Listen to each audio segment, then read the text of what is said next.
সিদ্ধ পিঠা ভাপে ভেজা শীতের সকাল, খেজুর গুড়ির মিষ্টি গন্ধে মনটা হয় ভালো।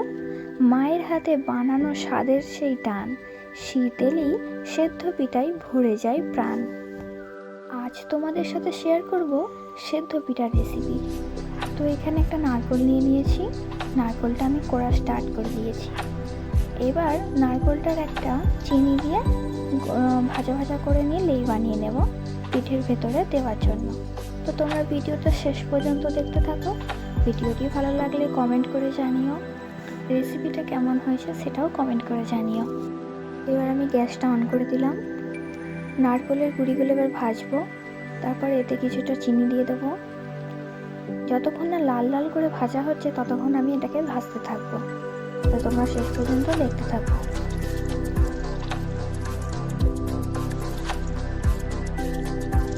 আস্তে আস্তে নারকেলের কালারটা চেঞ্জ হচ্ছে, ব্রাউন কালার হয়ে গেছে, দেখতেই পাচ্ছ তোমরা। তো এটা ফাইনালি হয়ে গেছে, এটাকে এবার নামিয়ে নেব। এবার আটার ডোটা বানাবো। চালের আটাটাকে খমির করে পিঠেটা করা হবে। তোমরা দেখতে থাকো এরপরে আমি কি করছি।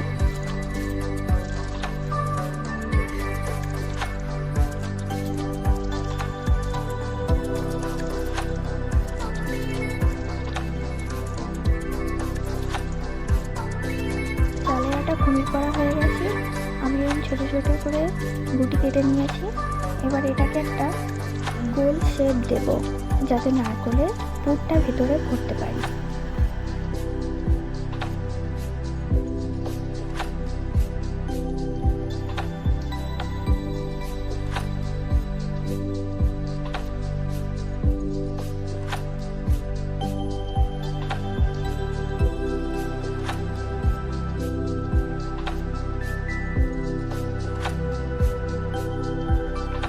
তো দেখো কত সুন্দর হয়েছে, এই গোল শেপটা খুব সুন্দর হয়েছে।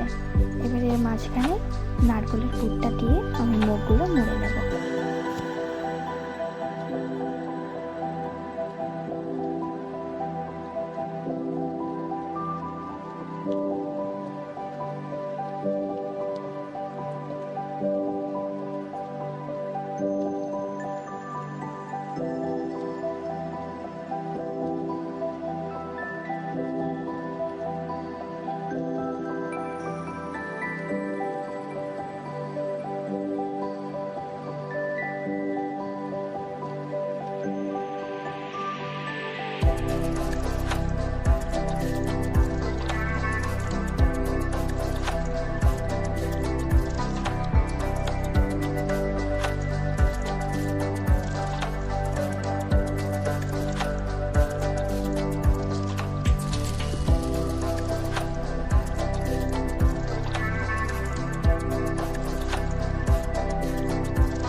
এবার সবগুলো এক এক করে আমি বানিয়ে নিই।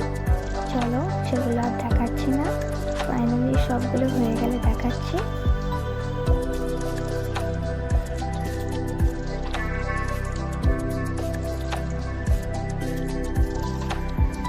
আমার সব পিঠে করা রেডি হয়ে গেছে। এবার আমি এগুলোকে সেদ্ধ করতে বসাবো। আর এদিকে একটু খেজুরের গুড় গরম করে নিচ্ছিলাম, চিনি দিয়ে একটু ফুটিয়ে নিচ্ছিলাম। আর এই যে এগুলো সেদ্ধ করা হয়ে গেছে, দেখতেই পাচ্ছ গরম ভাপ বেরোচ্ছে। আর হাঁড়িতে জল দিয়ে তার উপর পেতে দিয়ে সেদ্ধ করছিলাম। এই টেকনিকটা কেমন লাগলো কমেন্ট করে জানাবেন। তো ফাইনালি রেডি হয়ে গেছে আমাদের সেদ্ধ পিঠা। আজকের রেসিপিটা কেমন লাগলো কমেন্ট করে জানিয়ে যাবেন, লাইক শেয়ার